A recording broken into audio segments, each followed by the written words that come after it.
Supreme court के हालिया मुबारक सानी कादियानी केस के फैसले पर सरबराह तहरीक लब्बैक पाकिस्तान हाफिज साद हुसैन रिजवी ने अपने शदीद रद्द-ए-अमल और गम गुस्से का इजहार करते हुए मरकज से जारी बयान में कहा, यह पाकिस्तान मिर्ज़ाइयों कादियानियों को सपोर्ट करने के लिए नहीं बना, ये पाकिस्तान हजूर ख़ातमुन-नबीय्यीन हजरत मोहम्मद सल्लल्लाहु अलैहि वसल्लम की खत्म नबुव्वत पर पहरा देने के लिए बना है। इजहार अहद वफा करने का वक्त आन पहुँचा। हजूर ख़ातमुन-नबीय्यीन हजरत मोहम्मद सल्लल्लाहु अलैहि वसल्लम के गुलाम तैयार रहें। किसी को भी हमारे रेड जोन 298C, 298B और 295C को क्रॉस करने की इजाज़त नहीं देंगे। इंशाअल्लाह 28 जुलाई बरोज़ अतवार दोपहर 2 बजे हजूर अकरम हजरत मोहम्मद सल्लल्लाहु अलैहि वसल्लम के गुलाम प्रेस क्लब पहुंचकर आलम कुफर को पैगाम देंगे। पाकिस्तान में बसने वाला हर मुसलमान यही कह रहा है, हम मर तो सकते हैं, भूखे तो रह सकते हैं, लेकिन दीन से गद्दारी नहीं कर सकते। पाकिस्तान के तमाम गयूर मुसलमान 28 जुलाई बरोज़ इतवार 2 बजे पूरे पाकिस्तान के प्रेस क्लब के बाहर भरपूर एहतजाज करेंगे।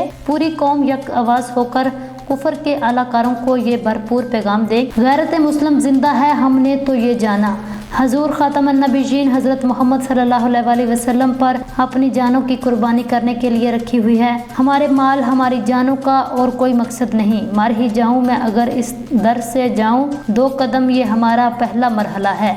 अगर किसी के कान पर जूं ना रेंगी तो फिर हम इसी मंजिल की जानिब जाएंगे जो हमारी मंजिल है। इंशाअल्लाह 28 जुलाई बरोज़ इतवार पूरे पाकिस्तान को ताजदार ख़त्म नबुव्वत जिंदाबाद के नारों से मुअत्तर करेंगे।